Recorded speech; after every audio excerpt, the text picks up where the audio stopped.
우리는 태어나서 누구나 차표도 차비도 없는 인생 열차를 탑니다. 멈추지 않는 열차, 앞으로만 달려가는 열차, 중간에 내리고 싶어도 내릴 수 없는 열차가 바로 인생 열차입니다. 우리는 전쟁 같은 삶을 살다 보니 인생 열차에 침짝처럼 실려진 자신의 모습도 돌아볼 시간 없이 세월을 친구 삼아 추억을 만들면서 인생 열차에 몸을 싣고 종착역이 어딘지도 모른 채 달려만 왔습니다. 종착역이 가까워진다는 것을 알면서 깨달았습니다. 친구들 모임에 가면 꼭 이런 친구들이 있잖아요. 잘난 척을 하거나 있는 척을 하거나 좀 아는 척을 하면서 자기가 어떻게 돈을 벌었고 그래서 지금 얼마만큼의 재산을 가지고 있으며 난 너희들이 모르는 방법을 아는 고수라고 소리를 높이는 사람들 말입니다. 자기 방식이 옳다고 다른 사람을 무시하면서 정작 본인은 사람들과 멀어지고 있다는 것을 이런 사람들은 모르고 살아갑니다. 너 돈 많은 부자라고 자랑만 하지 말고 오늘 밥값 좀 계산하지? 아니야. 가까울수록 계산은 분명히 해야 된다. 공평하게 밥값 나누어서 내야 돼. 어느 자리를 가더라도 돈 가진 사람이 장땡인 것 같지만 꼭 그렇지만은 않는 것도 세상살이입니다. 사람들이 나이가 들어갈수록 주변 사람들이나 가족들에게 환영받지 못하고 외면을 당할 때가 정말 많이 있거든요. 그런 사람들에게는 다 공통점이 있습니다. 고집이 세도 너무 세서 자기 주장을 하거나 말이 많은 분들일 겁니다. 우리 집에 있는 남자도 다른 사람 말 절대 안 들어요. 자기 잘난 맛에만 사는 사람이 있거든요. 자식들과 사소한 일에도 마찰이 계속 일어나고 그러면 섭섭해하면서도 서서히 자식하고 대화가 단절돼 가는 것을 보면 정말 안타까울 때가 많이 있습니다.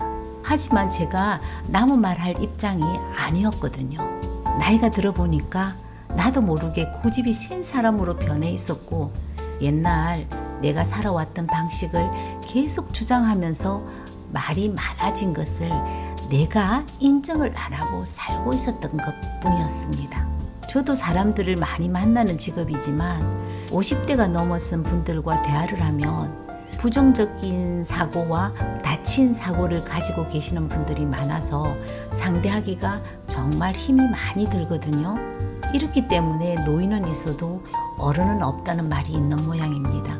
우리가 이렇게 변할 때까지는 슬픔도 있었을 거고요. 후회함도 있었을 거고 분명히 낭만도 있었을 겁니다. 젊은 사람들이 고집불통 노인이라고 해도 살아온 시대나 배경이 다른데 지금 젊은 세대와 어찌 가치관이 같을 수 있겠습니까? 젊은 세대 사람 기준에 맞지 않으면 틀렸다고 말할 수도 없는 일 아니겠어요? 언젠가 누구나 노인이 되고 약간은 고집센 늙은이가 되었을 때 난 젊은 사람에게 꼭 대접을 받는다고 장담할 수 있어요? 아무도 없을 겁니다. 숨이 턱까지 차오르고 숨이 차서 헐떡이고 인생 고개를 돌고 돌면서 만나고 헤어진 사람들은 우리는 얼마나 많을까요? 추억이라고 말하기는 너무 힘든 삶이라 오늘도 내 눈가에는 촉촉하게 젖어듭니다. 우리가 타고 가는 열차는 인생 열차입니다. 인생 열차는 매정합니다.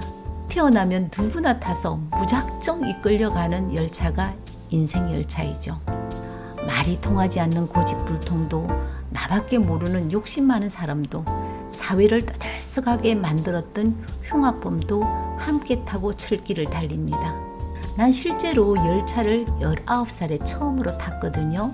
취업을 하고 연수받기 위해 서울행 밤기차에 친구랑 둘이 몸을 실었습니다. 오늘처럼 태풍이 치는 여름 끝자락에서 달리는 기차는 내 인생의 첫 출발을 칙칙폭폭 칙칙폭폭 알려주었습니다. 창가에 기대서 오징어와 땅콩 그리고 삶은 계란을 정말 맛있게 먹었던 기억이 납니다. 그때는 기차에서 이런 음식을 팔았거든요. 역마다 타고 내리는 수많은 사람들 냄새가 난 너무 좋았고 난 올라갈수록 말씨가 부드러운 게 간지러우면서도 정말 좋았던 기억이 납니다. 하지만 창가에 기대서 맥주 한 모금에 비가 오면 생각나는 그 사람. 심수봉의 그때 그 사람 노래를 부르던 친구는 지금 내 곁에 없습니다. 살다 보니까 인생은 언제나 꽃피는 봄은 아니었습니다. 친구는 우리가 꿈에 부풀어 탔던 열차 사고로 다음에 태풍 때 목숨을 잃어버렸죠. 요즘은 태풍이나 홍수가 지나가면 마을 사람들도 물론 나오지만 군인들이 나와서 복구 작업을 많이 하더라고요. 제가 어렸을 때는 마을에 거주하는 사람들 집집마다 한 사람씩 나와서 피해 복구를 했습니다. 태풍으로 피해 복구 공사를 하다 돌에 손가락이 끼어서 3개를 잘라낸 언니가 있었습니다. 끝내 자신을 비관하여 극단적인 선택으로 생을 마감한 언니와 친구를 태풍으로 전 잃어버렸습니다. 자식을 잃은 엄마는 홍수나 태풍이 올 때면 정신 나간 사람처럼 언니를 찾아 10년이 넘도록 헤매고 다녔습니다. 그래서 난 태풍도 기차도 싫습니다. 수많은 만남의 반가움도 이별의 슬픈 눈물도 구기구기 접어서 내 인생 열차에 태우고 여기까지 왔거든요. 손만 내밀면 어쩌면 잡힐 듯한 나의 종착역이 나를 보고 있어요. 난 급하게 내리고 싶지 않아서 그냥 눈을 꼭 감아보지만 내 앞에는 내 살아온 긴 여정이 펼쳐지더라고요. 난 농부의 딸로 태어나서 젊은 세대가 고리타분하다는 세대가 될 때까지 살아온 길을 더듬어 보았습니다. 이 험한 세상에 나고자가 되지 않고 산도 넘고 강물도 자식들 등에 업고 씩씩하게 건넜습니다. 내리는 곳이 인생 종착역이라고 했습니다. 우리는 같은 인생 열차를 타고 즐겁고 때로는 상처를 주면서 살아왔지만 내리는 역은 아무도 알 수 없습니다. 우리가 살아있다는 이유 하나로 우리는 행복해야 하고요.